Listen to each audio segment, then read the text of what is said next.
Éxodo capítulo 1, nueva traducción viviente. Los israelitas en Egipto. Estos son los nombres de los hijos de Israel, es decir, Jacob, que se trasladaron a Egipto con su padre, cada uno con su familia: Rubén, Simeón, Leví, Judá, Isaacar, Zabulón, Benjamín, Dan, Neftalí, Gad y Aser. En total, Jacob tuvo 70 descendientes en Egipto, incluido José, quien ya se encontraba allí. Con el tiempo, José y sus hermanos murieron y toda esa generación llegó a su fin, pero sus descendientes, los israelitas, tuvieron muchos hijos y nietos. De hecho, se multiplicaron tanto que llegaron a ser sumamente poderosos y llenaron todo el territorio. Tiempo después, subió al poder de Egipto un nuevo rey que no conocía nada de José ni de sus hechos. El rey le dijo a su pueblo: «Miren, el pueblo de Israel ahora es más numeroso y más fuerte que nosotros. Tenemos que idear un plan para evitar que los israelitas sigan multiplicándose. Si no hacemos nada y estalla una guerra, se aliarán con nuestros enemigos, pelearán contra nosotros y luego se escaparán del reino». Por lo tanto, los egipcios esclavizaron a los israelitas y les pusieron capataces, despiadados a fin de subyugarlos por medio de trabajos forzados. Los obligaron a construir las ciudades de Pitón y Ramsés como centros de almacenamiento para el rey. Sin embargo, cuanto más los oprimían, más los israelitas se multiplicaban y se esparcían, y tanto más se alarmaban los egipcios.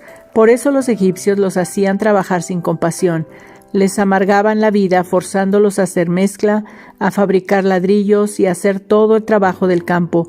Además, eran crueles en todas sus exigencias. Después, el faraón, rey de Egipto, dio la siguiente orden a las parteras hebreas Sifra y Fua: «Cuando ayuden a las mujeres hebreas en el parto, presten mucha atención durante el alumbramiento. Si el bebé es niño, mátenlo, pero si es niña, déjenla vivir».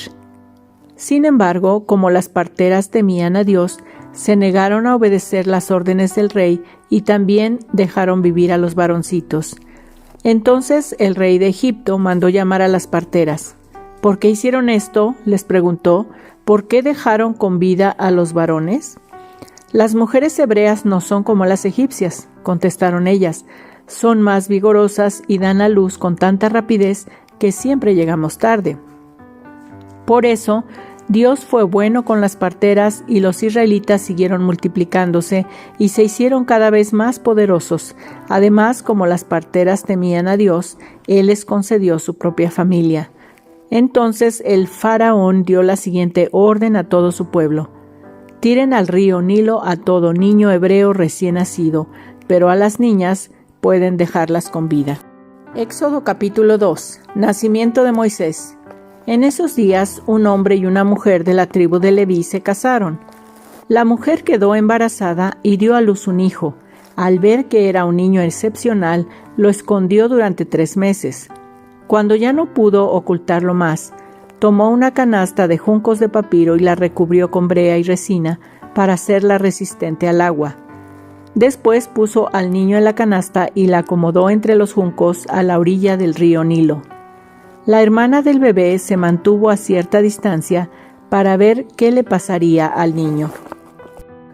Al poco tiempo, la hija del faraón bajó a bañarse en el río y sus sirvientas se paseaban por la orilla. Cuando la princesa vio la canasta entre los juncos, mandó a su criada que se la trajera. Al abrir la canasta, la princesa vio al bebé. El niño lloraba y ella sintió lástima por él. «Seguramente es un niño hebreo», dijo. Entonces la hermana del bebé se acercó a la princesa.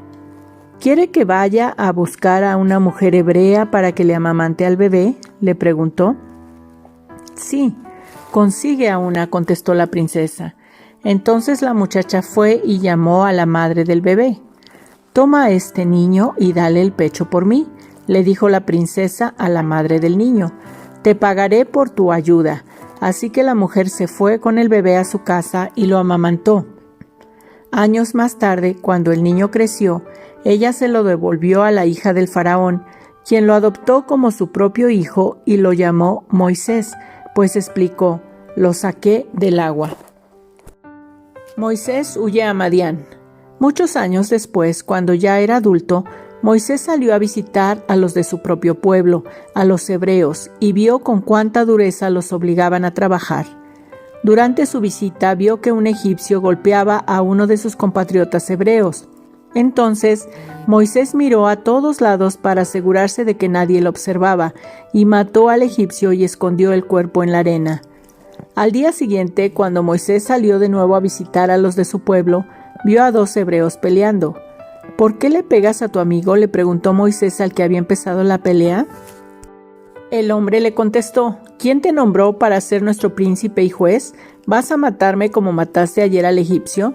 Entonces Moisés se asustó y pensó: todos saben lo que hice. Efectivamente, el faraón se enteró de lo que había ocurrido y trató de matar a Moisés, pero él huyó del faraón y se fue a vivir a la tierra de Madián.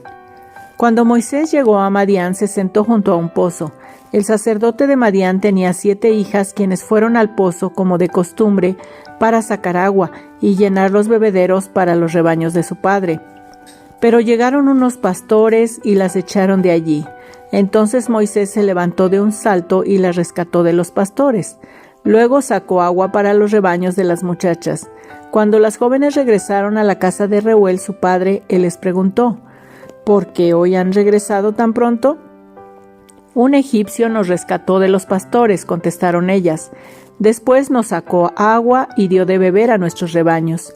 ¿Y dónde está ese hombre?, les preguntó el padre. ¿Por qué lo dejaron allí? Invítenlo a comer con nosotros. Moisés aceptó la invitación y se estableció allí con Reuel. Con el tiempo, Reuel le entregó a su hija Séfora por esposa. Más tarde, ella dio a luz un hijo y Moisés lo llamó Gersón, pues explicó: he sido un extranjero en tierra extraña. Con el paso de los años, el rey de Egipto murió, pero los israelitas seguían gimiendo bajo el peso de la esclavitud. Clamaron por ayuda y su clamor subió hasta Dios, quien oyó sus gemidos y se acordó del pacto que había hecho con Abraham, Isaac y Jacob. Miró desde lo alto a los hijos de Israel y supo que ya había llegado el momento de actuar. Éxodo capítulo 3, nueva traducción viviente. Moisés y la zarza ardiente. Cierto día Moisés se encontraba apacentando el rebaño de su suegro Jetro, quien era sacerdote de Madián. Llevó el rebaño al corazón del desierto y llegó al Sinaí, el monte de Dios. Allí el ángel del Señor se le apareció en un fuego ardiente, en medio de una zarza. Moisés se quedó mirando lleno de asombro porque aunque la zarza estaba envuelta en llamas, no se consumía. «Esto es increíble», se dijo a sí mismo. «¿Por qué esa zarza no se consume? Tengo que ir a verla de cerca».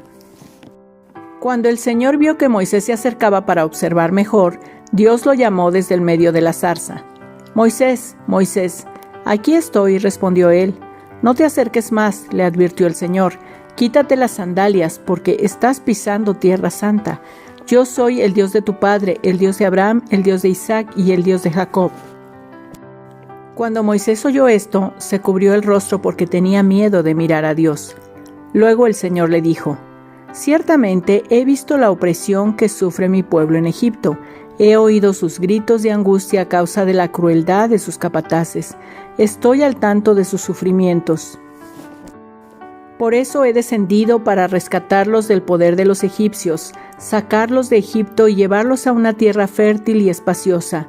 Es una tierra donde fluyen la leche y la miel, la tierra donde actualmente habitan los cananeos, los hititas, los amorreos, los fereceos, los heveos y los jebuseos. Mira, el clamor de los israelitas me ha llegado, y he visto con cuánta crueldad abusan de ellos los egipcios. Ahora ve, porque te envío al faraón. Tú vas a sacar de Egipto a mi pueblo Israel». Pero Moisés protestó: «¿Quién soy yo para presentarme ante el faraón? ¿Quién soy yo para sacar de Egipto al pueblo de Israel?». Dios contestó: «Yo estaré contigo, y esta es la señal para ti de que yo soy quien te envía. Cuando hayas sacado de Egipto al pueblo, adorarán a Dios en este mismo monte». Pero Moisés volvió a protestar: «Si voy a los israelitas y les digo, el Dios de sus antepasados me ha enviado a ustedes, ellos me preguntarán, ¿y cuál es el nombre de ese Dios? Entonces, ¿qué les responderé?». Dios le contestó a Moisés: Yo soy el que soy. Dile esto al pueblo de Israel: Yo soy, me ha enviado a ustedes. Dios también le dijo a Moisés: Así dirás al pueblo de Israel: Yahvé, el Dios de sus antepasados, el Dios de Abraham, el Dios de Isaac y el Dios de Jacob, me ha enviado a ustedes. Este es mi nombre eterno, el nombre que deben recordar por todas las generaciones. Ahora ve y reúne a los ancianos de Israel y diles: Yahvé, el Dios de sus antepasados, el Dios de Abraham, de Isaac y de Jacob, se me apareció y me dijo: He estado observando de cerca y veo el trato que reciben de los egipcios. Prometí rescatarlos de la opresión que sufren en Egipto. Los llevaré a una tierra donde fluyen la leche y la miel, la tierra donde actualmente habitan los cananeos, los hititas, los amorreos, los fereceos, los heveos y los jebuseos. Los ancianos de Israel aceptarán tu mensaje.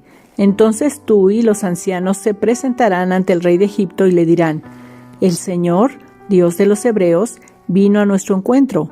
Así que permítenos, por favor, hacer un viaje de 3 días al desierto para ofrecer sacrificios al Señor nuestro Dios.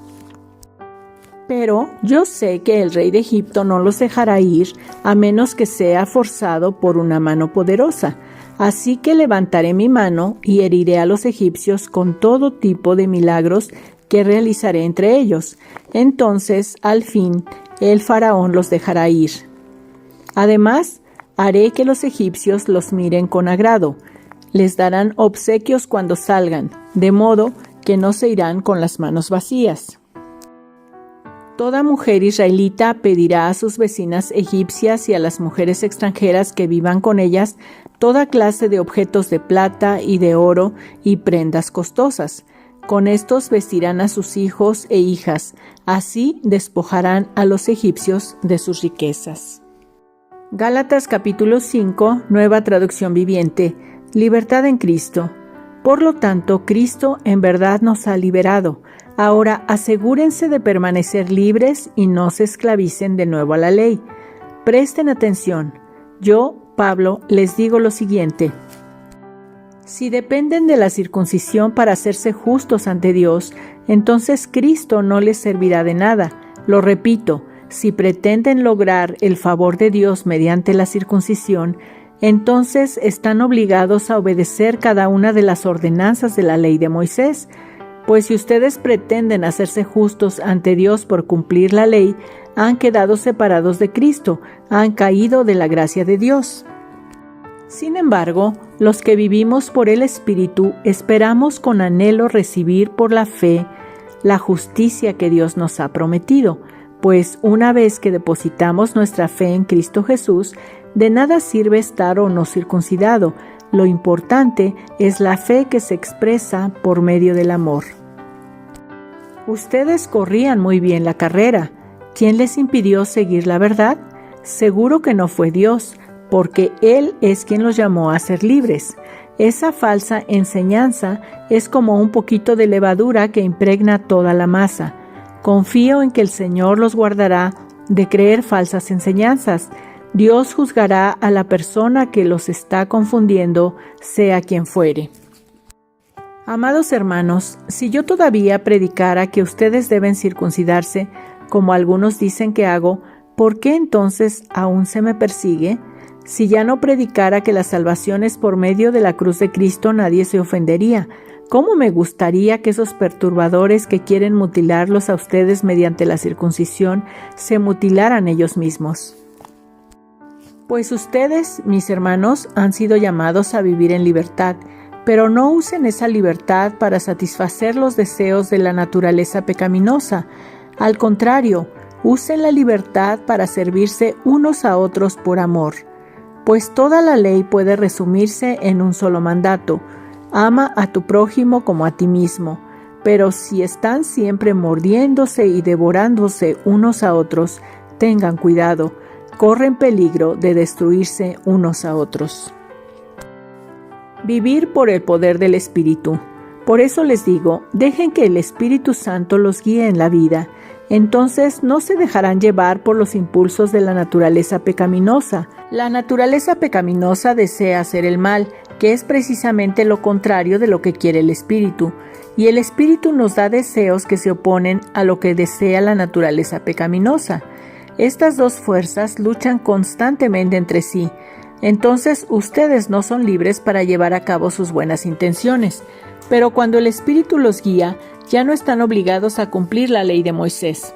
Cuando ustedes siguen los deseos de la naturaleza pecaminosa, los resultados son más que claros: inmoralidad sexual, impureza, pasiones sensuales, idolatría, hechicería, hostilidad, peleas, celos, arrebatos de furia, ambición egoísta, discordias, divisiones, envidia, borracheras, fiestas desenfrenadas y otros pecados parecidos.